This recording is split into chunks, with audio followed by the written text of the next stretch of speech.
welcome to the channel. Here, I share Scareful stories. Stories to make you scared, make you think, make you wonder, and maybe, just maybe, make you a little more careful. I can't thank everyone enough for watching, commenting, and subscribing. I appreciate all of you so much. If you aren't already subscribed, won't you take a moment to do that right now? And if you are, be sure to hit the notification bell so that you get notified whenever I post a new video. And now, on to the Scareful story of Lacey Fletcher, whose parents left her to die a horrific death from neglect and abuse. A warning before we get into the details, they are gruesome. Lacey Fletcher, 36, lived in Slaughter, Louisiana with her parents Sheila and Clay Fletcher. Anyone driving by their home with its manicured lawn would have no idea of the horror story happening right inside. As a child, Lacey did all the normal things. She attended school and even was on the volleyball team. At some point, though, things changed, and by the time she died, Lacey had not been outside of her home for over a decade, and many who knew the family would say that they didn't even know that Sheila and Clay had a daughter.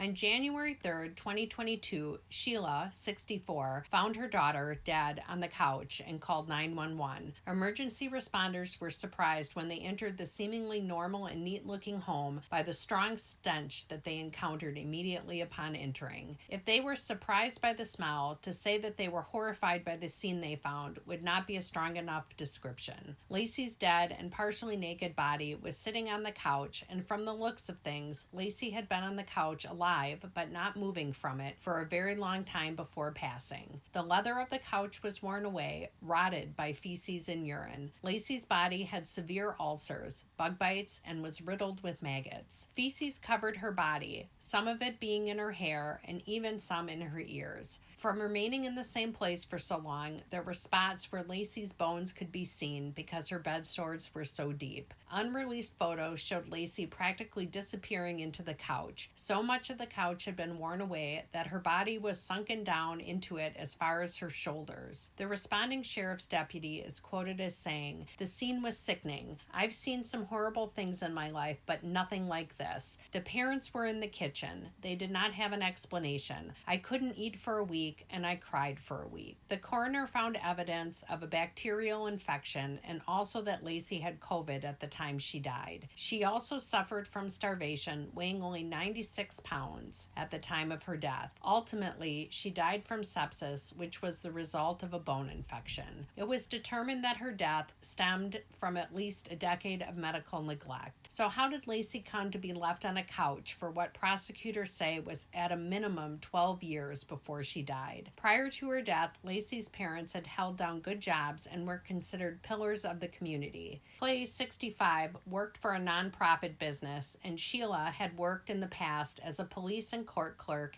and at the time her daughter died, served as an assistant to a city prosecutor. She literally worked in the justice system, but apparently didn't seek help for her own daughter. Well, at least not in the decades leading up to her death. It has been reported that in 2010, Sheila and Clay took Lacey to a psychiatrist. She had suffered from severe social anxiety, which caused Lacey to be homeschooled for high school. The psychiatrist visit seems to have been triggered by her becoming afraid to leave the couch. Lacey was diagnosed with severe autism, and her parents were told that she needed to be evaluated at a hospital and receive inpatient care. That never happened. In fact, Lacey may have gone as long as 20 years without seeing a doctor for routine medical care. Her parents claim that she hadn't been seen by any doctors because she had not been sick. It would also seem that her parents made no further attempts at getting Lacey care for her fear of leaving the couch. Instead, they seem to have told investigators that Lacey was not only fine not leaving the house, but that she was capable of making her own decisions, and so when she refused to leave the couch, they opted to bring her meals to her there and allow her to go to the bathroom while sitting there, giving her towels to use to urinate and defecate on while on the couch or on the floor. At the time she was found, there was a table near the couch that had wipes and powder on it, along with other medical items such as nasal spray. There was also a pile of clean clothes nearby, as well as DVDs. Lacey's mom said that she would clean her daughter's bed sores. Let's say that's true. How could she have possibly been doing that, though, and not think to call for help any time before Lacey's death? At the same time, let's say that she wasn't doing that. How could she have let her daughter sit in her own excrement and not do anything to help? There's just no reasonable explanation explanation for any of it except extreme denial or outright murderous intent. On May 2nd, 2022, a grand jury indicted Sheila and Clay Fletcher. The district attorney had to have medics on hand when evidence was being presented out of fear